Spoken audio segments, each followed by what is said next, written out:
taarifa kwa moja ya madaktari bingwa kutoka nchi ya Burkina Faso, na yote ikiwa tu ni kutoa taarifa kwa baadhi ya wananchi ambao walikuwa kidogo na wasiwasi mkubwa baada ya Ibrahim Traore kuwekewa sumu katika chakula. Sasa nikufahamishe, pengine kama wasingeweza kumuwai, basi ilikuwa kuna uwezekano wa kupelekewa kansa ya koo, ambayo nafikiri ni hatari sana kwa afya ya binadamu yeyote. Kwa hiyo nafikiri ni swala ambalo mpaka sasa hivi liko clear kwamba hali ya Rais Ibrahim Traore iko sawa na waliweza kumuwai, kwa sababu tayari imeshaonekana kabisa kwamba laiti kama wangechelewa na kama kusingekuwa na uharaka uwezekanavyo wa kuweza kumpeleka hospitali Rais Ibrahim Traore na kufanyiwa check up, basi huenda sumu ingeendelea kusambaa katika mwili wake na ingepelekea kwa asilimia kubwa kupata kansa ya koo. Na kama unavyojua, kansa ya koo asilimia kubwa ambayo iko kwenye stage ya mwisho,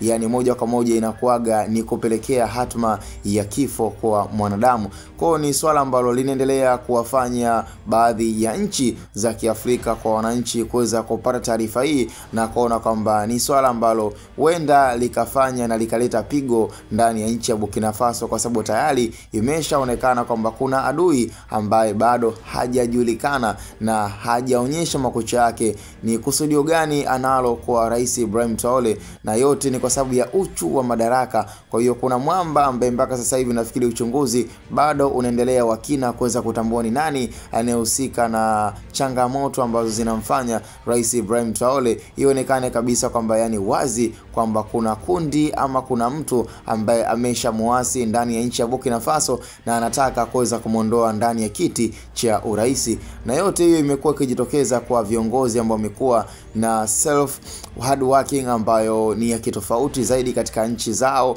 Kwa hiyo inapelekea kwa baadhi ya watu kuweza kuona jitihada ya rais, na anapokuwa anakubalika kama sasa hivi hakuna asiyemkubali, na kumekuwa na wimbi la mashabiki wengi katika nchi tofauti za watu kuweza kuchukua mfano bora kwa Rais Ibrahim Traore. Kwa ni lazima tu atapata maadui na lazima kuna watu watachukia the way ambavyo sasa hivi Rais Ibrahim Traore amekuwa ni mostly famous president ndani ya nchi za Kiafrika. Kwa ni lazima tu kutakuwa na tatizo na kutakuwa na utofauti kwa baadhi ya watu wasiopenda maendeleo ya wengine. Kwa ni taarifa tulionayo, lakini cha msingi tukutane kwenye comment kwa hiki kinachozidi kuendelea kwa Rais Kapteni Ibrahim Traore. Tukutane kwenye comment, na hii ni Hatboy Media.